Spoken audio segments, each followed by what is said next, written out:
Chapter 2, Creditor. This chapter is updated by novels.pl. But soon, Lin Yan threw these things to the back of his mind and shifted his attention to the state of his body. This was what Lin Yan was truly concerned about. Surviving 20 years at the end of Nocent's gradual deterioration made Lin Yan have a near fanatical thirst for mana. If he ran out of mana, the Lin Yan of that time wouldn't have been able to survive for even an hour. The fierce sand beasts, the constant high temperature, the Netherstorm with its mortal radiation, all of those could easily kill Lin Yan. What Lin Yan used to survive in that era wasn't something like a powerful family, nor some promising future, but rather, his fine control of the mana he possessed. Lin Yan didn't care how physically weak this body was, or how much debt he owed. A 9th rank magic apprentice wasn't strong enough. If Mappa had been an archmage, then let alone 8,000. Who would dare to ask him to return 80,000 gold? Even if he was willing to pay them back,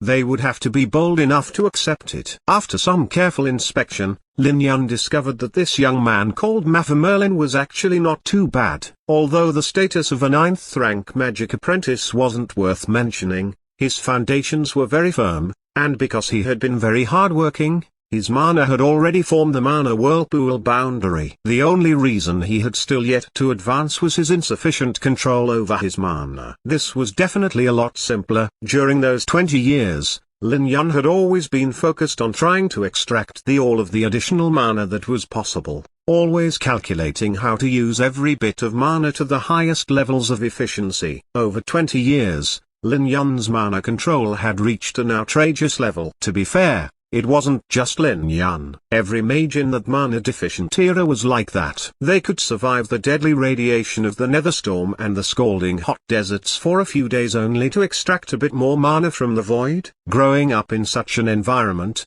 Lin Yan's mana control far surpassed that of the current casters, to the point that Mappa Merlin couldn't even enter his eyes. Lin Yan spent about 10 minutes analyzing the body's potential for magic. 10 minutes later, Lin Yan was convinced that his understanding of this body was no less than that of Mappa Merlin himself, and thus, he started gathering mana. Guided by his precise control, the sturdy mana seemed like a flowing river. At first, this flow seemed gentle and relaxing, like a whispering brook, but with his continuous prompting, the mana began to stir and turned into a surging river. With a whistle, the swirling waves kept crashing against his new body. This was the most critical period for a magic apprentice. If the magic apprentice lost control of the surging mana, they would fail the absorption and would have no choice but to start accumulating mana from scratch. The setback could even cause some to lose hope of ever forming a mana whirlpool. This was why there were many magic apprentices,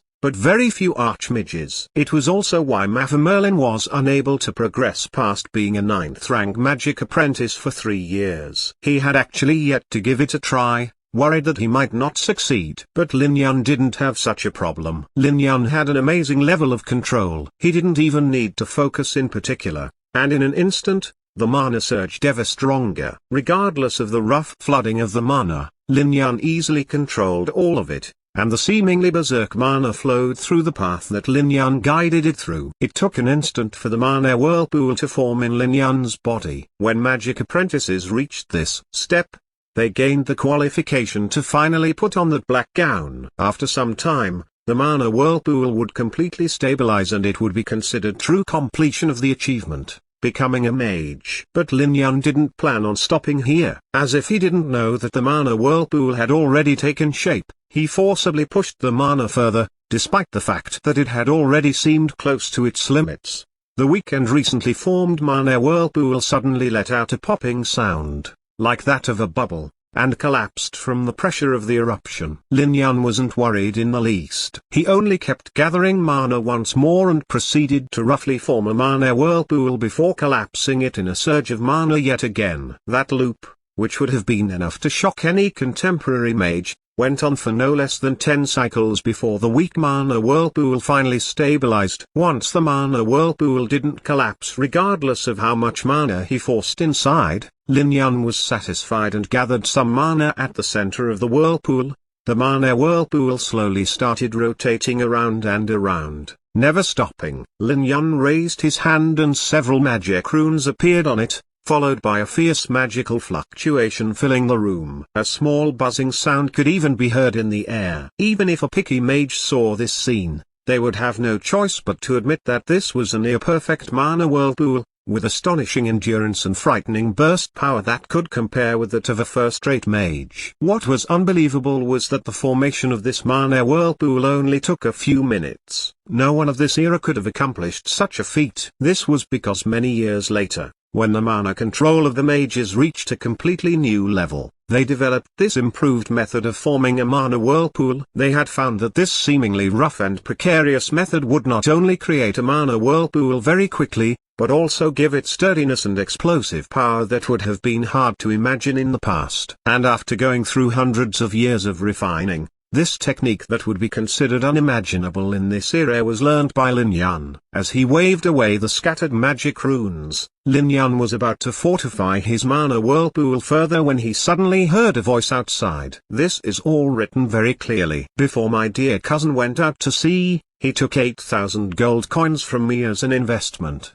But his business ended up as a failure, so shouldn't I get my 8,000 gold back? Naturally, I am not an unreasonable person, and I know you have no money at the moment. How about this? This house is still worth some money, so I'll take a loss and buy the house for 10,000 gold. This way, you can pay back your debt and still have 2,000 left to spend. The voice in the distance was hoarse and broken, sounding sort of like a loud duck. There was no doubt as to what sort of reaction Lin Yan, who was currently trying to consider the best way to further enhance his mana whirlpool, would have after hearing such an annoying sound. There is no need to be so excited about settling a debt, Lin Yan muttered under his breath while grinding his teeth. He was already thinking of going to break that duck's neck. But unexpectedly, before Lin Yan even got up, that duck actually came to his own door and opened it with a loud bang. A corpulent man that certainly weighed more than 150 kilograms staggered in,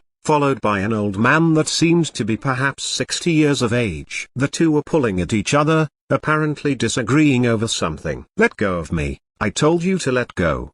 Didn't you hear?" "Pavy, you old geezer, don't think that you can act recklessly because I'm being nice for now. You should be clear of one thing. You are just a butler. This isn't a matter you can deal with." "Fario, you should be well aware of what the 8,000 gold was. That was a gift that the master generously offered you that would come from the profits of the voyage. Did you even put in 1 copper? Now that the master is gone, you want to take over the estate he left behind? Do you feel no shame?" The old man pulled at Fario's sleeve, and due to excessive exertion, or perhaps his great anger, his wrinkled old face had turned red. He jabbed at Fario's face and declared, "Fario, unless this old body of mine dies, don't think of trying to lay claim to this house." "You old geezer, is this a threat?" The fat man suddenly became enraged when he heard the housekeeper's words. "You best learn your place and stop acting up in front of me, or I will." "Or you will?"